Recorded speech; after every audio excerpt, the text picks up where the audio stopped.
చేసింది దేశమంతా ఇట్లా చేయమని చెప్పుండ్రని అంతే తప్ప మిత్రుడు పాల శంకర్ గారికి నేను సూచన చేస్తున్నా అబద్ధాల సంఘం చెప్పే అపోహల బాటలు పడకు మిత్రమా ఇక్కడ ముఖ్యమంత్రి ఉన్నాడు ఎప్పుడు కావాలన్నా అప్పుడు కలుస్తా నేను మీకు ఏం కావాలన్నా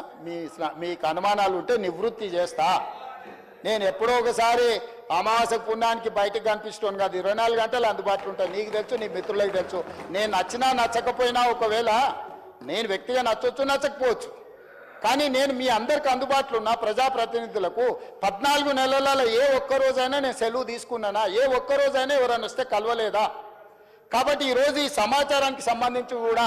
మా మంత్రివర్గం కమిటీ చైర్మన్ లేకపోతే మా డిప్యూటీ సీఎం గారు మా లెజిస్లేటివ్ ఆఫీస్ మినిస్టర్ గారు అదర్వైజ్ ఆఫీసర్స్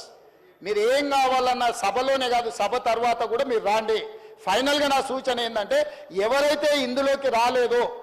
ఈ సర్వేలో భాగస్వాములు కాలేదో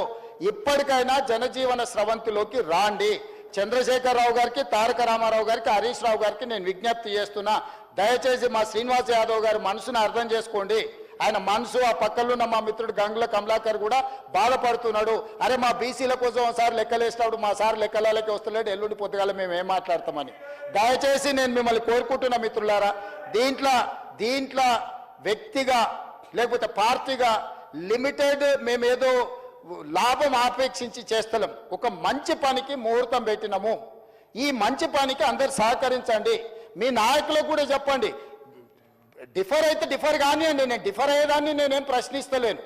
కానీ ప్రభుత్వం చేపడుతున్న ప్రక్రియను వాళ్ళు పాల్గొనకపోతే మొత్తం ప్రక్రియ మీదనే అనుమానం వస్తుంది దాంతో ప్రక్రియ మొత్తం నిష్ప్రయోజనమైంది ఏ ఆలోచన ఏ ఉద్దేశం బలహీన వర్గాలకు ఉందో మా మిత్రుడు గంగుల కమలాకర్ గారికి మా శ్రీనివాస్ యాదవ్ గారికి ఏదైతే ఉందో ఆ పర్పసే డిఫీట్ అవుతున్నది పర్పస్ను డిఫీట్ చేయకండి పొలిటికల్గా నాతో డిఫర్ అయితే డిఫర్ కాండి I do agree I have my own platform you have your own platform you can argue on your platform I can argue on my platform but the purpose is something different from politics ఇది రాజకీయాల కంటే అతీతమైన ఒక మంచి ఉద్దేశంతో ప్రభుత్వం చేపట్టింది దయచేసి నేను నచ్చలేదనో లేకపోతే అడిగిన వివరాలు ఇస్తే మీకేమన్నా వ్యక్తిగతంగా ఇబ్బంది వస్తుంది అనుకుంటే రేపు ప్రజలకు జవాబు చెప్పాల్సి వస్తుంది నాకు కాదు ఈరోజు తెలంగాణ సమాజంలో ఉన్న 56% బలహీన వర్గాలకు ఈ సమాచారాన్ని ఇవ్వని ప్రజాప్రతినిధులు సమాధానం చెప్పాలి వాళ్ళ నియోజకవర్గంలో ఉన్న ఓటర్లకు ఆ బలహీన వర్గాలు ఓట్లు లేకుండా మేము ఎమ్మెల్యేలు అయినామని చెప్పగలరా అధ్యక్ష ఆ ధైర్యం ఉందా ఇవాళ బలహీన వర్గాలు దళితులు నాకు ఓటేస్తే నేను ఎమ్మెల్యే ఇక్కడ కూర్చున్నా అధ్యక్ష ఇవాళ ఈ ముఖ్యమంత్రి అయినా అంటే ఆ బలహీన వర్గాల ఆ దళిత గిరిజన వర్గాలు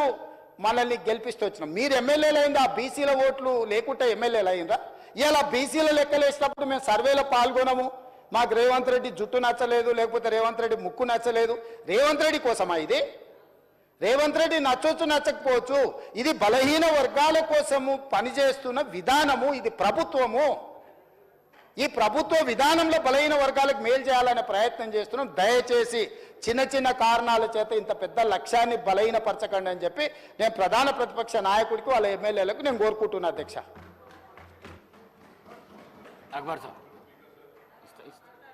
Honorable Speaker, sir.